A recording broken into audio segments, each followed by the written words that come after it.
Bon, salut tout le monde. Je prends la parole ce matin, après avoir fait une partie de ma culture physique, pour vous parler de mon père. Il fait partie vraiment intégrante de ma jeunesse parce que c'était en même temps un type rigolo, mais un gars d'une brutalité extrême. Je me suis expliqué par la suite pourquoi le destin m'avait donné un gars pareil, mais comme père, et j'y reviendrai plus tard. Mais là, les deux souvenirs qui me viennent à l'esprit et qui sont la prise de conscience du père, c'est que j'étais tout petit, je savais marcher.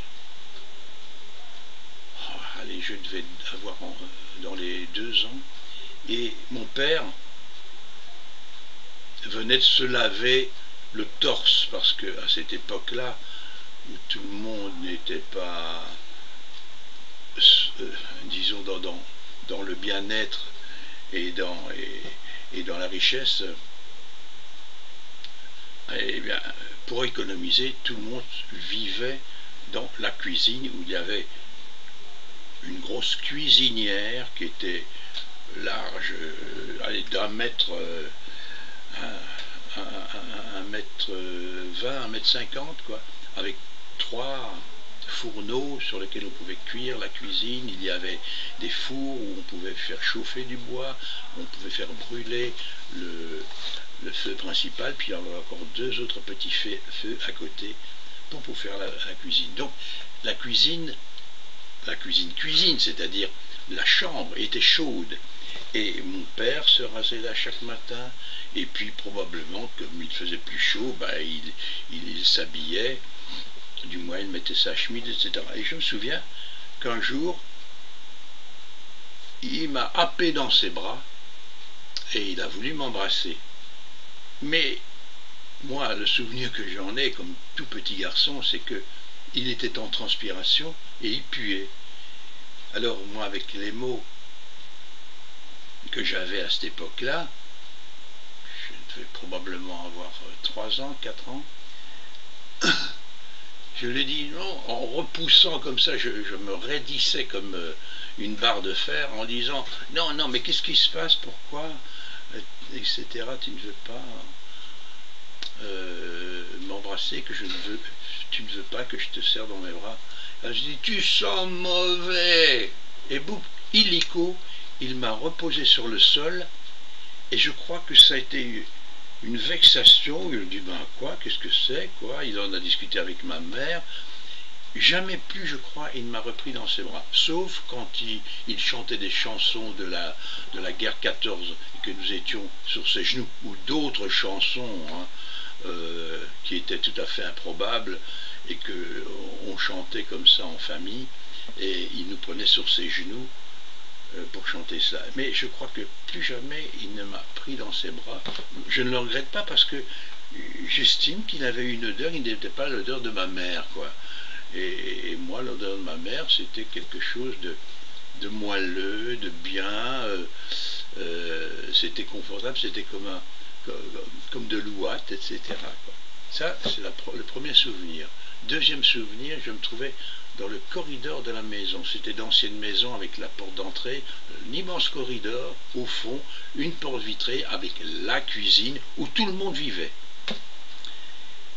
Et j'étais dans le corridor, et qu'est-ce que j'avais fait comme bêtise, je ne sais pas, ça peut être une vraiment petite bêtise pour un gamin de 4, 5 ans, 4 ans, allez, disons 4 ans et demi. Et puis,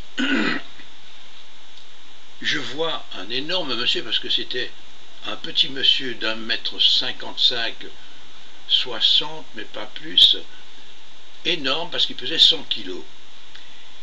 Et je vois cet énorme monstre qui se penche vers moi et qui me gronde comme ça, avec une énorme tête toute rouge. Et moi, je le regardais d'un air complètement ahuri, en me disant que c'était comme un clown, c'était rigolo, quoi, de voir un gros ballon rouge comme ça qui me grondait, et je ris.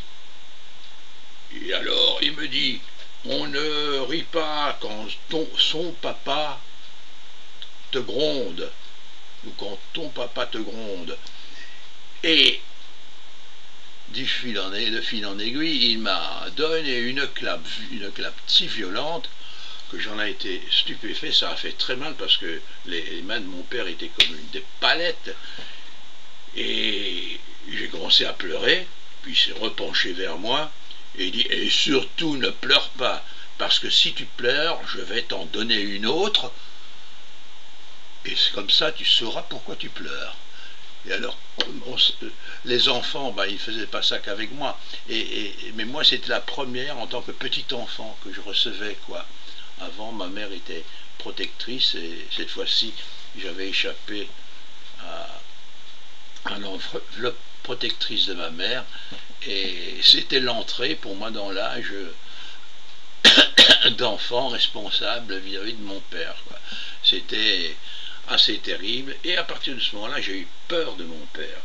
Et je vous raconterai la suite, la manière dont il me traitait et qu'il me comparait avec un innocent notoire qui se trouvait en face de chez nous, qui avait des crises d'épilepsie et qui s'appelait Hubert. Je vous raconterai ça plus tard. Voilà. Bye bye. À un de ces jours. Au revoir.